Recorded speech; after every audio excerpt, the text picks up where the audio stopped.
khabar semua? Alhamdulillah, saya memanjatkan syukur kehadrat Allah Subhanahu wa taala kerana pada malam ini walaupun agak sudah lewat sampai ke sini, kehadiran saudara-saudari menunjukkan bahawa pengundi-pengundi yang ada di kawasan parlimen ini, disebutkan ada don-don tadi, nampaknya menyokong kuat kepada Perikatan Nasional. Tadi saya berada di sebuah Felda Palong, kalau tak silap saya. Ada terganggu sikit. Pihak pengurusan tak benarkan kita nak pakai padang awam. Dipindah ke tempat lain, tapi majlis masih dapat berjalan dengan begitu meriah dan sambutan juga adalah amat ramai sekali. Kita berada di satu masa yang amat genting dan kritikal, bukan saja untuk Negeri Sembilan tetapi untuk negara Malaysia kita. Kita akan menghadapi pilihan raya di peringkat negeri, 6 buah negeri kesemuanya pada 12 hari bulan. Saya harap tarikh 12 ni disimpan dalam hati dan diingatkan supaya semua pengundi-pengundi yang ada dalam daftar Suruhanjaya pilihan raya akan keluar untuk menunaikan tanggungjawab mengundi Perikatan Nasional pada pilihan raya ini.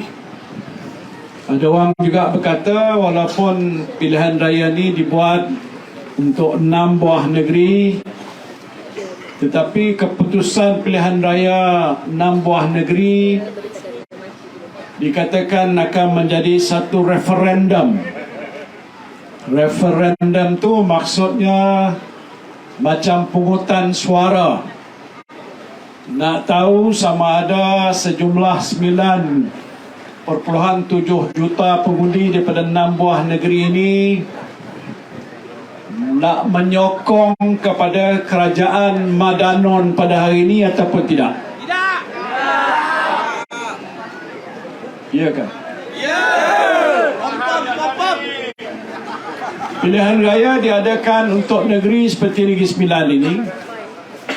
Dan kalau seluruh pengundi yang ada Negeri Sembilan berpendapat sudah sampai masanya suatu perubahan berlaku di peringkat kerajaan negeri, yang saya fikir memang sewajarnya, maka kita tidak ada pilihan lain kecuali kita memangkah atau mengundi kepada semua calon-calon yang bertanding atas nama Perikatan Nasional. Tak kira dah dia tengku ke, dia cik ke, dia tuan ke atau siapa pun, asalkan mereka ni mewakili Parti Perikatan Nasional, sokong mereka. Boleh? Kerana untuk membentuk sebuah kerajaan negeri, kita memerlukan sejumlah ahli dewan kita yang bertanding menang. Di sini berapa nak menang? Perlu ada sekurang-kurangnya 19 adun yang bertanding menang dalam pilihan raya negeri ini. Dan kalau menang, bermakna Perikatan Nasional boleh membentuk kerajaan baru untuk Negeri Sembilan ini. Boleh tak? Yang lepas itu bukan kerajaan perikatan, itu kerajaan pakatan. Jangan silap. Dia kerajaan pakatan ni pun agak dah bercelaru sikit. Kalau di peringkat pusat itu dipanggil Kerajaan Pakatan Harapan dan Barisan Nasional. Macam mana boleh Barisan Nasional masuk di kelangkang Anwar Ibrahim? Itu cerita sampai subuh, boleh kita cerita panjang nanti. Tapi di peringkat negeri yang lepas, saya tahu hanya ialah Kerajaan Pakatan Harapan. Betul tak? Walaupun UMNO ada di Negeri Sembilan dan wakil rakyat mereka terpilih, Jadi aneh, di pusat keadaannya gabungan, di peringkat negeri tak ada gabungan. Dan disebabkan itu keadaan situasi ini mengelirukan kita. Pertamanya saya nak ceritakan soal kerajaan di peringkat persekutuan. Selepas pilihan raya umum pada bulan 11 tahun lepas, maka kerajaan pimpinan Anwar Ibrahim ini terbentuk, iaitu Kerajaan Pakatan Harapan. Dan bersama dengan Kerajaan Pakatan Harapan itu adalah Barisan Nasional. Yang ini agak luar biasa, walaupun dikatakan ialah kerajaan perpaduan. Kerana pertamanya kalau saya nak sebut, kerana saya lalu tadi nampak bendera Barisan Nasional. Kenapa ada kat sini? Pasal yang lawan calon-calon Perikatan Nasional ialah Barisan Nasional di sini. Saya tak tahu di tempat yang lain. Sedangkan kalau dia Barisan Nasional, dia ada 3 parti. Dulu zaman saya berada dalam kerajaan, Barisan Nasional juga sebagai timbalan Perdana Menteri. Ingat tak lagi? Perdana Menterinya Najib Abdul Razak. Tetapi kerana saya bersuara lantang menentang apa yang telah berlaku dalam 1MDB, Perdana Menteri waktu itu tendang saya keluar, singkirkan saya keluar. Kalau waktu itu pun dikatakan Barisan Nasional itu yang ketuanya ialah UMNO. Pada zaman lebih awal itu ada 13 parti. Lama-lama satu semuanya keluar, tinggal 3, iaitu parti yang asal dalam Perikatan Nasional dulu. Kalau tuan-tuan masih Perikatan dulu, bukan Perikatan Nasional dulu, iaitu parti UMNO, parti MCA, parti MIC. 3 je. Dalam pilihan raya negeri yang berlaku sekarang ni, MCA dan MIC tak dapat kursi. Kalau Barisan Nasional mesti ada UMNO, MCA, MIC. Pasal tak dapat kursi? Pasal kursi-kursi yang nak ditandingi oleh MCA, MIC semuanya dikaut oleh Pakatan Harapan. Yang ada UMNO saja. UMNO pun tak dapat banyak kursi. Macam Negeri Sembilan ni, kalau boleh, dia boleh bentuk kerajaan sendiri. Saya tak tahulah dia boleh bentuk kerajaan sendiri kalau dia menang semua kursi ataupun tidak. Berapa dia bertanding? 17 saja. Adalah Ketua Perhubungan Negeri namanya Datuk Jalal, kawan saya juga. Kata nak jadi Menteri Besar. Menteri Besar UMNO boleh jadi ke? Pasal pihak PH sana dah umumkan Menteri Besarnya daripada PKR. Betul tak? Jadi saya nak nyebutkan ini dah bercelaru. Dan bukan saja bercelaru, kalau dia bertanding atas nama Barisan Nasional, dia mengharap dia boleh tubuh kerajaan Barisan Nasional. Kalau di pusat dia tak boleh tubuh kerajaan Barisan Nasional, di peringkat Negeri Sembilan pun tak boleh tubuh kerajaan Barisan Nasional. Kalau tak boleh tubuh kerajaan Barisan Nasional, kenapa kamu nak pangkah Barisan Nasional? Betul tak? Logik tak? Memanglah saya cakap logik. Awak nak pangkah Barisan Nasional sebelah sana tu membazir. Kalau di sini pun menang, tak boleh tubuh kerajaan. Tuan-tuan tak tahu. Ini saya nak mengajar sikit. Tak boleh tubuh kerajaan. Lebih lagi, kalaupun dia menang di sini, pangkah yang BN ni dia dapat DAP. Lah, macam mana tu Tan Sri? Pangkah BN sini macam di pusat, Zahid Hamidi daripada UMNO Barisan Nasional dah berpeluk bersama dengan Anwar Ibrahim. Tapi bersama dengan Anwar Ibrahim itu adalah DAP. Berzaman sejak saya jadi ahli UMNO dulu, jangan sebut DAP. Pantang. Memang tak sebulu. Bukan parti yang harus didokong oleh orang Melayu. Saya bukan nak cakap soal perkauman, kerana saya tahu perjuangan mereka tidak menggambarkan dia memahami hasrat dan cita-cita orang Melayu. Dan sebab itu sejak dahulu lagi UMNO tidak mahu bersepakat langsung dengan DAP. Tak boleh. Malahan bertentangan. Dia sebelah sana, UMNO di sini. Tapi macam mana hari ini dah berbeza. UMNO dengan DAP dengan Anwar Ibrahim berpeluk-peluk, bercium mulut. Bukan saya kata orang tu. Jadi ini pelik. Sebab itu saya nak mengingatkan, saya tahu sebahagian yang duduk di sini pun adalah ahli-ahli UMNO. Tak apa, malam ni adalah muhibbah. Ahlan wa sahlan wa marhaba. Kullu, semua ada di sini adalah muhibbah. Tapi saya nak jemput, pasal saya juga bekas timbalan Presiden UMNO dulu, supaya saudara-saudara yang walaupun masih berada dalam UMNO jangan berfikir bahawa UMNO macam UMNO dahulu.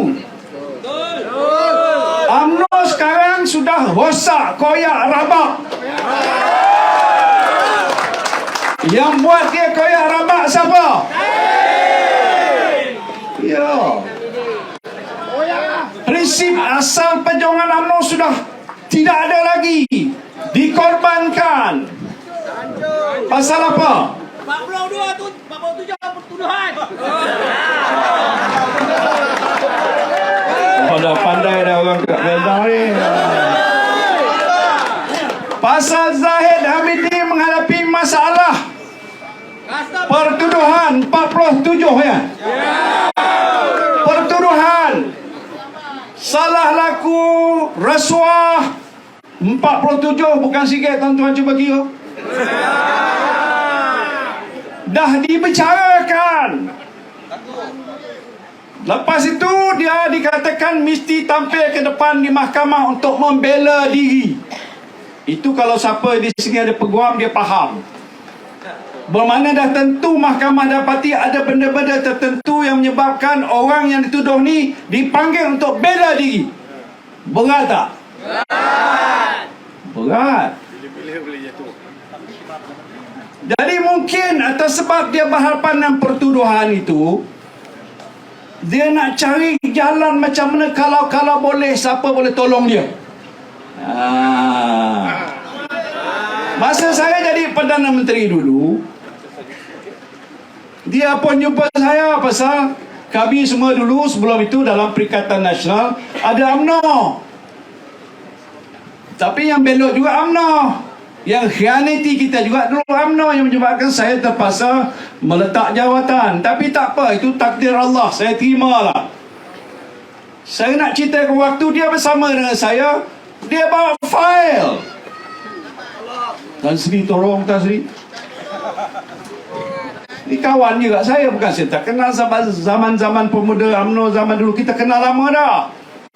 Peja pun tahu, semua sekali kita tahu dah. Jadi saya kata apa, fail ni, ini kes dia yang dia sedang hadapi.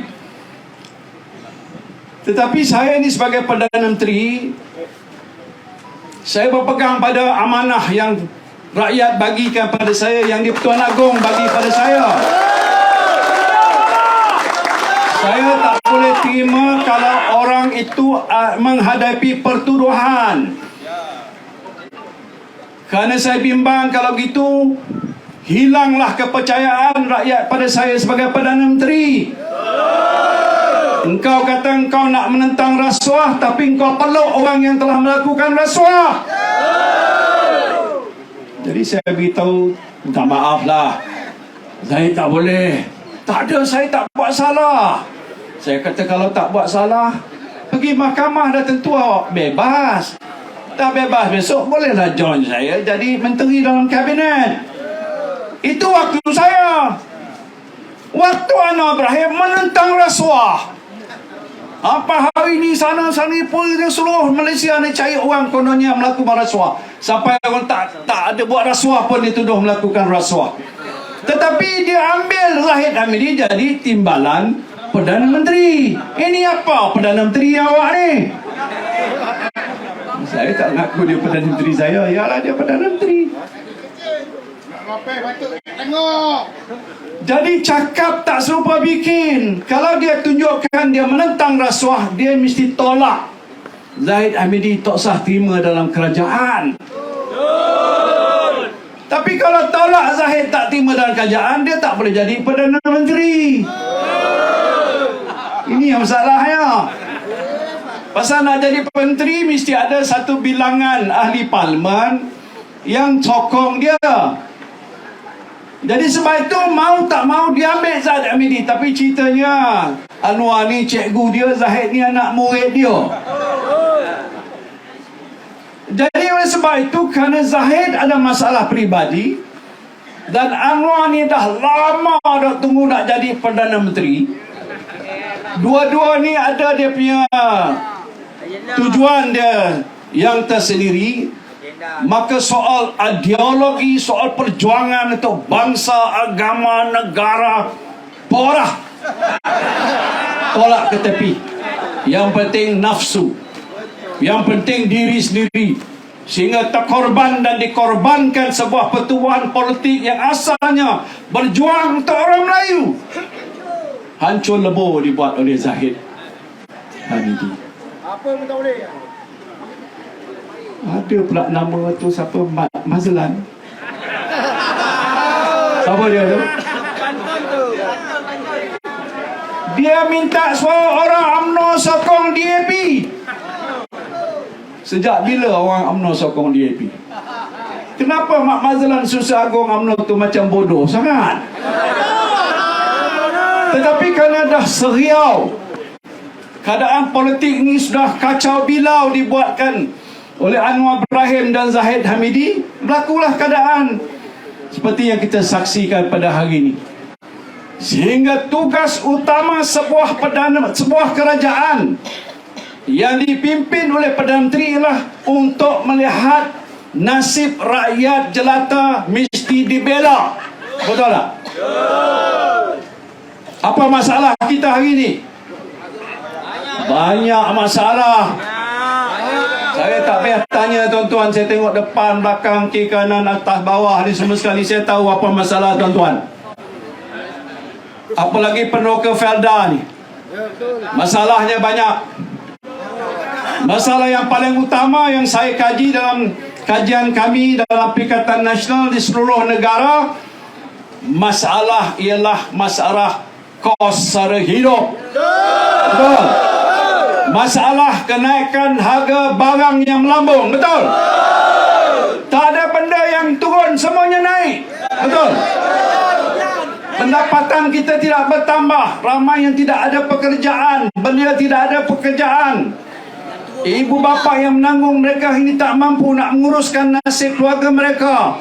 Karena bila pergi ke pasar beli barang-barang yang dahulu RM100 boleh dapat satu troli, sekarang entah suku troli pun tak ada. Pasal apa? Barang sudah terlalu mahal. Soalan pokok inilah yang patut diuruskan oleh Perdana Menteri. Adakah saudara dengar dah 8 bulan kan lebih kurang? Satu pengumuman saja yang dibuat oleh Perdana Menteri yang boleh melegakan kita. Adakah? Ada. Saya bukan nak mengangkat masuk bakul angkat sendiri, tapi ada juga sedikit pengalaman jadi Perdana Menteri. Tengok muka ni. Ada pengalaman jadi Perdana Menteri waktu zaman COVID-19. 3 tahun yang lepas kalau tak silap saya ya. Saya angkat sumpah wallahi wa billahi wa tallahi menjadi Perdana Menteri pada 1 hari bulan Mac tahun 2020. Selepas itu kita mengadakan mesyuarat kabinet 16 hari bulan membuat keputusan 18 hari bulan kita kenakan PKP di seluruh negara. Tak payah tepuk tangan, tak ada orang suka PKP. Tapi saya terpaksa ambil langkah. Saya tak tunggu 8 bulan. Saya nak melihat, kerana bila negara berhadapan dengan satu musibah, krisis yang boleh menggugat nyawa rakyat kita, berlaku bukan saja di Malaysia, di seluruh negara, saya tak boleh berdiam diri. Kita bekerja siang malam nak berikhtiar mencari jalan bagaimana nak kawal supaya COVID tidak merebak di seluruh negara. Sebab itu buat keputusan, jangan keluar ke mana-mana, tinggal di rumah. Jangan ke sana, jangan kemari, jangan ke sana, jangan kemari. Ingat tak kita tu?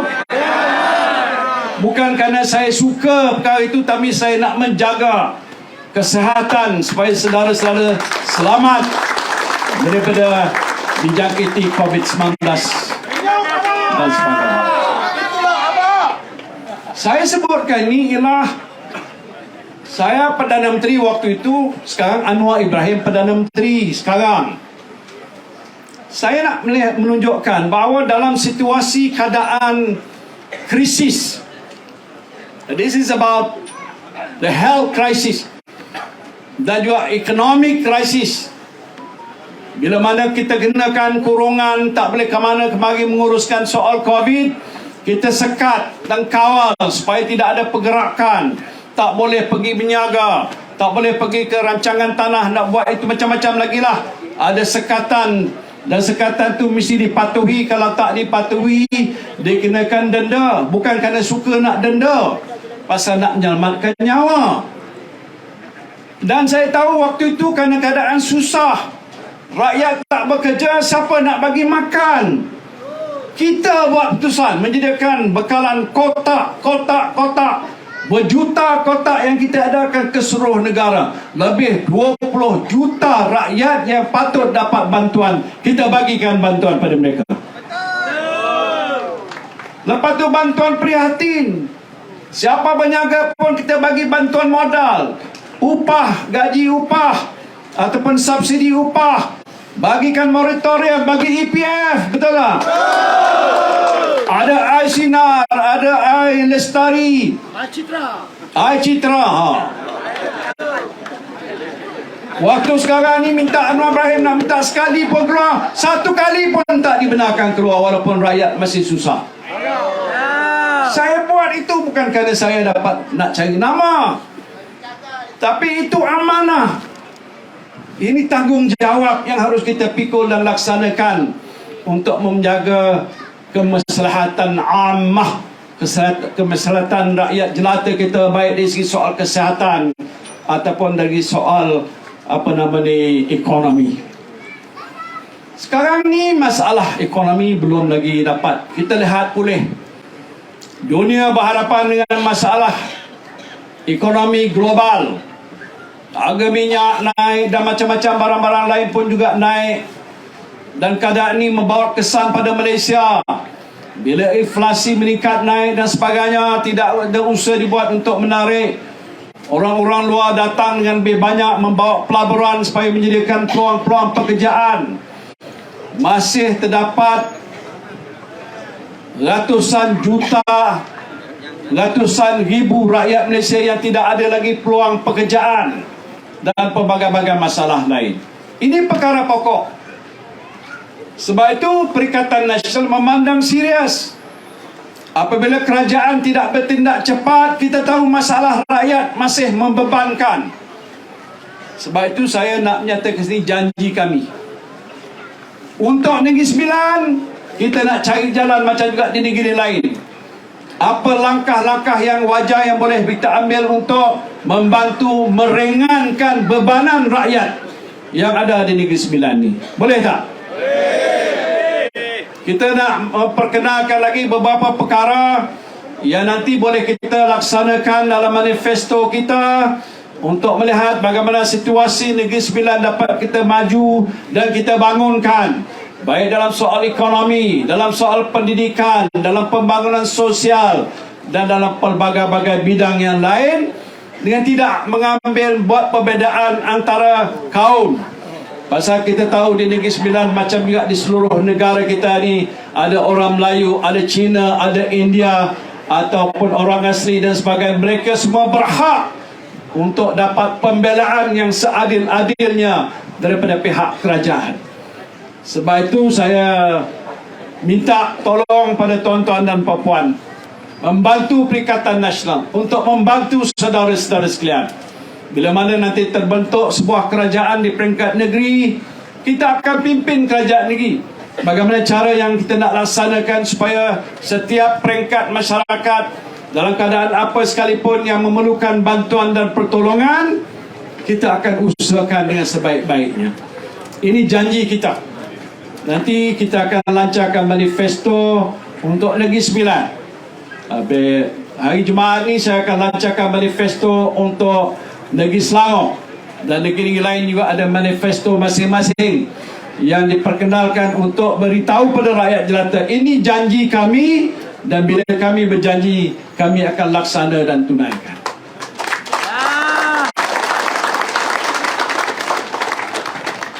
Saya nak cakap sikit di Felda ni, perkara yang berkaitan dengan Felda. Saya tak ingat dah cakap ke belum. Ini berhubung dengan hutang peneroka Felda. Siapa sini peneroka dan anak peneroka angkat tangan. Saya nak bangkit cerita ni bukan sekadar sengaja saya nak bangkitkan. Kerana baru-baru ini Anwar Ibrahim buat satu kenyataan. Dalam kenyataan dia kata, saya ni Muhyiddin Yassin dulu berjanji nak menghapuskan hutang peneroka Felda, tetapi sebenarnya dia tak buat. Yang buat saya, kata dia. Dia berbohong. Saya tak pernah tengok Perdana Menteri macam ini. Perdana Menteri awak ni. Saya tak suka nak bangkitkan dalam media. Dia berkata macam saya nak cari populariti. Tak ada. Sebelum ni tak ada sebut lagi. Kerana saya pun bukan Perdana Menteri. Tetapi waktu saya jadi Perdana Menteri, antara perkara yang berbangkit ialah tentang masalah Felda. Sama ada masalah peneroka Felda ataupun Felda itu sendiri dari segi pengurusan dan pentadbiran dan sebagainya. Felda kita tahu telah pun tertubuh berpuluh-puluh tahun lamanya. Sebahagian daripada peneroka yang awal tu sudah tidak ada, sudah pun meninggal dunia, dan tanah itu diambil alih oleh waris-waris yang bertanggungjawab. Tetapi antara perkara yang berbangkit pada masa yang lalu ialah hutang peneroka yang hampir 12 bilion ringgit kepada Felda tidak dibayar. Dia sudah jadi sebahagian besarnya sebagai hutang lapuk. Hutang lapuk. Jadi waktu saya jadi Perdana Menteri, saya bentuk satu jawatan kuasa khas yang dipimpin oleh Tan Sri Wahid Omar namanya. Dan dalam jawatan kuasa itu dia buat kajian selepas kertas putih Felda dibentangkan di Parlimen. Dan jawatan kuasa ini mencadangkan kepada saya supaya hutang peneroka Felda ni kita hapuskan sebanyak 80%, nilainya 8.3 bilion ringgit. Jadi oleh sebab itu saya berpendapat, kerana kalau dah hutang berpuluh-puluh tahun tak bayar ni memang hutang lapuk lah. Kalau siapa pun menyaga, ada orang yang berhutang dengannya dah berpuluh-puluh tahun tak berbayar, dalam akaun tu ada hutang tapi tak berbayar, duit tak dapat, tak terima langsung. Kerana saya tahu di kalangan peneroka Felda mungkin pendapatan merosot, tanggungan besar, macam-macam masalah lain. Walaupun ada tanam semula, gunakan pinjam duit Felda, tetapi tak dapat berbayar. Dan kerana dia sudah makan masa berpuluh tahun, maka saya bersetuju supaya hutang peneroka Felda itu dihapuskan. 80% nilai 83 bilion. Bila dah ada keputusan oleh saya sebagai Perdana Menteri dan jemaah menteri dah setuju, maka pengurusan Felda pun ambillah tindakan secara bagaimana daftar siapa di kalangan peroka Felda yang nakkan supaya hutang lapuk tu dihapuskan, sila daftar dan mohon. Lebih kurang 98,000 peroka Felda mendaftarkan diri untuk hutang lapuknya dihapuskan. Mungkin di sini pun ada buat permohonan begitu. Dan bila dah buat permohonan, dah teratur dan semua sekali, maka Felda pun menghapuskanlah hutang peroka dalam akaun Felda. Tak payah bayar apa-apa. 1 sen pun tak payah keluar duit. Batalkan aja. Jadi tinggal kosong atau 23 bilion saja. 83 bilion sudah pun dihapuskan. Tak payah bayar apa-apa. Jadi selesai. Saya tanya dengan pengurusi Felda dulu, namanya Tan Sri Idris Yusof. Sahabat saya dulu, bekas menteri juga. Sekarang ni dia tak jadi lagi. Pengurusi Felda diganti oleh Syabri Cik, orang Terengganu juga. Jadi bila dia jadi pengurusi, saya tanya dia, Idris, yang kita dah umum dulu dah buat belum? Dah selesai dah, Tan Sri. Bila? Tahun 2021 dah selesai. Habis tu di Parlimen, ada ahli Parlimen kita tanya dengan menteri yang jaga, Azalina nama dia, dan dia kata dah selesai dah. Pengurusi Felda kata dah selesai. Lepas tu Azrina kata dah selesai.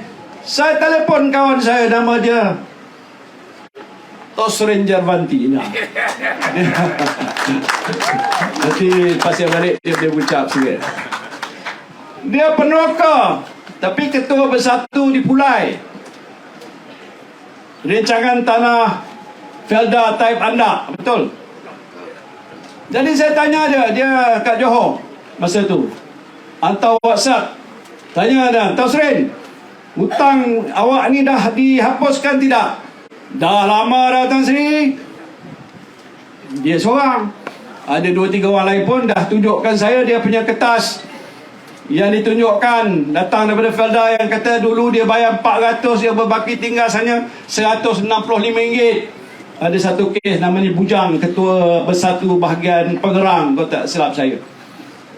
Saya buat begitu pasal nak mengesahkan betul tidak dah dihapuskan. Sudah pun dihapus. Saya nak tanya orang Felda, dah hapus ke belum? Dah. Cakap betul. Dah hapus belum? Dah. Jangan ungkit-ungkit lagi. Tolong cakap kuat-kuat supaya Anwar Ibrahim yang belum tidur, dia tengok kita punya TikTok ni, beritahu, Datuk Seri Anwar, dah bayar lah, dah habis selesai lah. Pasal dia tuduh saya bohong. Ini berat, tuan-tuan. Dia tuduh saya pandai cakap, tapi saya tak buat apa yang saya janji. Tuan-tuan sudah jadi saksi, mengata dah selesai. Habis kenapa Perdana Menteri? Ini bukan calang-calang orang. Rupa dia tu macam calang-calang aja, bukan calang-calang pun. Berkata bahawa saya tak melaksana, yang melaksana menghapuskan ialah saya, Anwar Ibrahim. La ilaha illallah. Cara dia kan macam itu kan? Ya. Dia kata dia buat. Saya baru naik pejabat, saya Menteri Keuangan, saya tahu semua. Saya baru sign satu cek 990 juta. Cek apa tu? Bapak dia. Kerana selain daripada apa yang saya dah buat untuk penghapusan hutang lapor peroka Felda, saya juga usahakan atas cadangan oleh pihak jawatan kuasa supaya kita dapatkan pinjaman bond. Mungkin orang Felda kurang faham, tapi pinjam 9.9 bilion pinjam duit untuk bantu Felda, bukan bantu peroka. Kalau tidak, tuan-tuan dah jadi billionaire dah. Bantu Felda supaya tiap tahun dia dapat 990 juta, dan itu dibagi pada Felda untuk pengurusan Felda, supaya hasil pengeluaran peroka ni akan dapat ditingkatkan, ditambahkan, hidup peroka lebih baik, ambil alih kuasa FGV yang dulu hilang pada pihak yang lain, dan pelbagai-bagai langkah lain. Itu jumlah 99 Anwar Ibrahim sign, iaitu bond. Yang kita cakap bukan bond, yang kita cakap hapus hutang penuh ke Felda. Faham tak? Faham. Allahu Akbar. Pergi sekolah balik semula lah. Saya tak tahu tuan-tuan, saya tak pernah bohong. Tapi bila Perdana Menteri cabar saya, peguam saya kata ini menjejaskan imej saya. Ini sebagai tuduhan yang dibuat fitnah terhadap saya. Jadi peguam kata elok saya ambil tindakan undang-undang dan saman Anwar Ibrahim. Setuju tak? Saya pun saman. Hantar surat pada dia, minta maaf kalau dia kata mungkin dia tersilap minta maaf. Bukan dia minta maaf, dia pula saman saya, tuan-tuan. Berapa? 200 million. Saya heran. Kan dia ada ketua setiausaha negara, bukan? Ada pengurusi Felda, ketua setiausaha kementerian yang jaga Felda, pegawai-pegawai Felda ramai. Semua orang ni bijak pandai, takkan tak beritahu dia. Kenapa masih dia cakap macam itu? Tak betul. Memalukan kita rakyat Malaysia. Perdana Menteri tak boleh kira, tak pandai kira, buat tuduhan palsu, fitnah, bermaharaja lela. Negara kita kalau dipimpin oleh orang seperti ini tak selamat. Kita doa supaya Allah selamatkan kita. Pasal ini satu saja perkara yang sudah berlaku terhadap saya, tak apa, dia soal peribadi. Tapi tuduhan itu adalah tuduhan fitnah dan palsu. Saya kena membela diri. Tapi banyak lain lagi dia sudah buat kenyataan. Dia kata awal-awal lagi waktu dia jadi Perdana Menteri dulu, saya ni sakau duit 600 bilion. Tuan-tuan, kalau 600 bilion, tak payahlah saya datang sini. Mana saya sakau? Walhal 1 sen pun saya tak sakau. Lepas tu turun kepada 530 bilion, turun pada 40 bilion, turun pada 4 bilion, turun pada 300 milion. Macam mana boleh cakap begitu? Siapa kata? Perdana Menteri Malaysia Anwar Ibrahim kata begitu. Pembohongan. Lepas tu dia kata Perikatan Nasional menang pilihan raya lepas pakai duit judi. Dia kata kami ni pilihan raya lepas ni korang tak ada duit, orang judi yang bagi pada kita. Wallahi tak ada 1 sen pun orang judi. Semua halal dan tayyibun. Ini tuduhan. Tuduhan ini tuduhan yang berat. Bila ahli parlimen kami tanya menteri yang berkenaan di parlimen, ada tak bukti bahawa parti kita ni dapat duit daripada judi? Dia dah jawab, SPRM tak buka fail, tak ada cerita pun tentang soal duit masuk akaun parti kita daripada hasil judi. Tak ada. Habis dia pergi mana-mana dia kata kami sakau, yang ni sakau, Tuan Mahathir sakau. Tuan Mahathir pun sama dia 105 juta, 50 juta. Rasa engkau. Saya tak nak cerita tengah malam, cerita-cerita macam buat PL. Tapi nak buat macam mana tuan-tuan, saya tak tahan lah. Berapa lama lagi tuan-tuan tahan dengan Anwar Ibrahim ni? Berapa lama lagi? Kita ajau dia, boleh tak? Ajau Anwar Ibrahim waktu pilihan raya negeri, jangan sokong pada Pakatan Harapan, sokong Perikatan Nasional, boleh? Bila kita dah menang, semua negeri kita menang, kita bagi isyarat pada Anwar Ibrahim, kamu berhentilah Anwar. Pasal kamu tak boleh takbirkan negara huru-hara. Ekonomi negara tak maju dan pelbagai masalah rakyat tak diselesaikan. Ini masalah, kita tak boleh tunggu lama-lama. Yalah, tak apalah, kita mulakan dengan bismillah dulu. Jadi itu saja saya nak ucap. Terima kasih. Nampaknya hidup sampai akhir. Saya rasa berbangga kerana semangat orang Sembilan ni cukup hebat. Bagi pantun. Ada orang suruh saya baca pantun. Kalau tuan pergi memancing, jangan lupa bawa umpan. Sekarang di AP dan UMNO dah kamcing, tak usah kita Manaro Harapan.